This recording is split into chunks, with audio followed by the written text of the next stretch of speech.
मैं आज आप सभी के बीच आया हूँ एक बहुत ही महत्वपूर्ण स्टोरी लेकर के, जो स्टोरी में आपको बताएगा कि बैलेंस्ड लाइफ क्या होता है, यानी संतुलित जीवन क्या होता है, एक सही जीवन क्या होता है।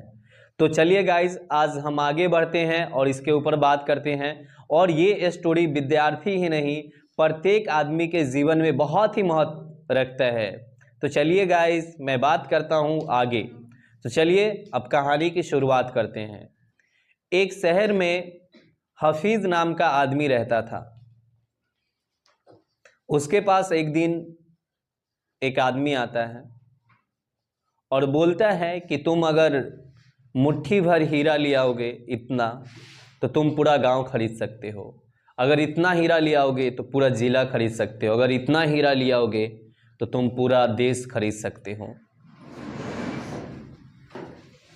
वो आदमी जो बहुत ही अपने जीवन से संतुष्ट था, और जितना संतुष्ट था उतना ज़्यादा खुश था, उस आदमी के मन में अब लालच घुस गया, बेचैनी हो गया। वो रात भर नहीं सो पाया और सुबह उठा और अपना ज़मीन वगैरह बेच करके और वहाँ से निकल दिया।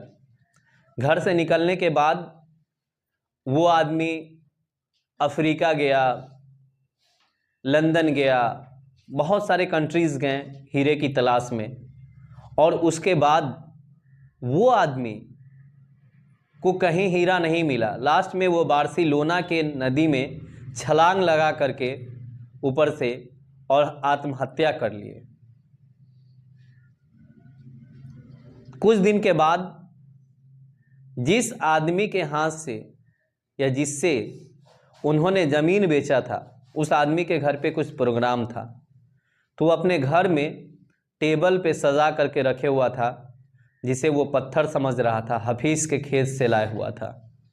तो देखता क्या है कि जिस आदमी ने कहा था कि तुम हीरा अगर इतना सा ले आओगे, लाइट ऑफ कर, इतना हीरा ले आओगे तो तुम को ये पूरा दुनिया खरीद सकते हो, देश खरीद सकते हो। वो आदमी पूछता है कि एक बात बताओ, तुम जो हो वो हीरा जो है तुम कहाँ से लाए हो, जो मेज पे रखे हुए हो? तो आदमी बोलता है ये तो मैं हफीज़ के खेत से लाया हूँ, ये हीरा नहीं पत्थर है। बोला नहीं नहीं ये हीरा है। दोनों में बहस हुई। उसके बाद ज्वेलरी आया। ज्वेलरी के आने के बाद देखा गया कि वो मेज पे रखा हुआ पत्थर नहीं बल्कि हीरा था। तो गाइज, इस कहानी से हम क्या सीखते हैं? इस कहानी से ये सीखते हैं कि जब हमारे पास ही वो सब ही चीज़ हो जो हमारी ज़िंदगी में खुशियाँ ला सकती है, तो हमें उसे बाहर ढूंढने की और दूसरे के कहे पे बाहर ढूंढने की ज़रूरत नहीं है। बाद में देखा गया कि हफीज़ के पूरे खेत में हीरा ही हीरा है, यानी जिस हीरा को खोजने के लिए हफीज़ पूरे दुनिया में ढूंढा, वो हीरा उसके पूरे खेत में भरा हुआ था। इससे हम क्या समझते हैं? इससे ये समझते हैं कि अवसर हमारे कदमों के नीचे रहता है और वो उसे बाहर ढूंढने की ज़रूरत नहीं है। आपके पास बुक्स है, आपके पास सिलेबस है, आप उसे अच्छे तरीक़ा से पढ़ाई करें, ना कि आप बहुत ज़्यादा डेमोरलाइज हुए, आप बहुत ज़्यादा लालच में आ जाएं। बल्कि एक संतुलित पढ़ाई करने की ज़रूरत है। जो बच्चा सही दिमाग को, अपने शांत दिमाग रख करके जो लक्ष्य निर्धारण किया है, उस लक्ष्य के हिसाब से पढ़ाई करेगा तो उसे ज़रूर कामयाबी मिलेगी। अन्यथा उसी हफीज़ के तरह वो बवाता रह जाएगा, उसे अपने जीवन में लक्ष्य नहीं मिल पाएगा। सभी को मेरी बात बहुत ही अच्छे तरीके से समझ में आ रही होगी।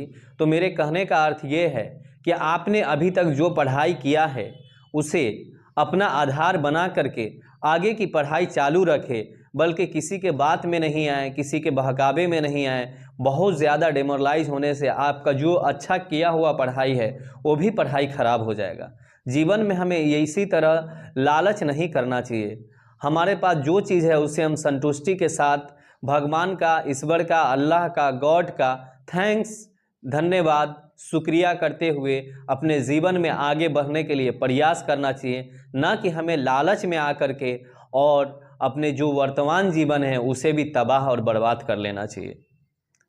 हमें ये बात समझ में आनी चाहिए कि हम जो भी पढ़े हैं उसे बैलेंस रूप में रिवीजन करना है, साथ ही साथ आगे पढ़ाई करना है। ऐसा नहीं हो कि हम आगे पढ़ाई कर रहे हैं और पीछे जितना भी पढ़े हुए थे उस पर ध्यान नहीं दे रहे हैं, और जिसके वजह से पीछे का पढ़ा हुआ सब कुछ हम एक तरह से डैमेज करते जा रहे हैं, और ये हमारे लिए बहुत ही नुकसानदेह होगा। इसका बहुत ही प्रतिकूल प्रभाव हमारे रिजल्ट पे पड़ेगा। तो गाइज़, आप सभी समझ रहे हैं मेरे बात को कि हमें जीवन में भी इसी अप्रोच के साथ ज़िंदगी जीना चाहिए। किसी के बात में नहीं आना चाहिए, बहकावे में नहीं आना चाहिए। हमें मालूम है कि हम क्या हैं, हमें मालूम है कि हम जीवन में क्या कर सकते हैं, दूसरा को क्या मालूम। रही बात कि हम लोग बहुत सारे लोग का सुनना अगर शुरू कर देंगे तो फिर हम अपनी ज़िंदगी को क्या जिएंगे। इसलिए हमारी ज़िंदगी है, हम अपने तरीक़ा से जिएंगे। हमें अच्छी तरह मालूम है कि हम क्या है, हमारी औकात क्या है, हम क्या कर सकते हैं। ये हमसे बेहतर इस चीज़ को कोई नहीं जानता है। इसलिए हमारी ज़िम्मेदारी है कि हम बहुत ही अच्छे तरीके से पढ़ाई करें।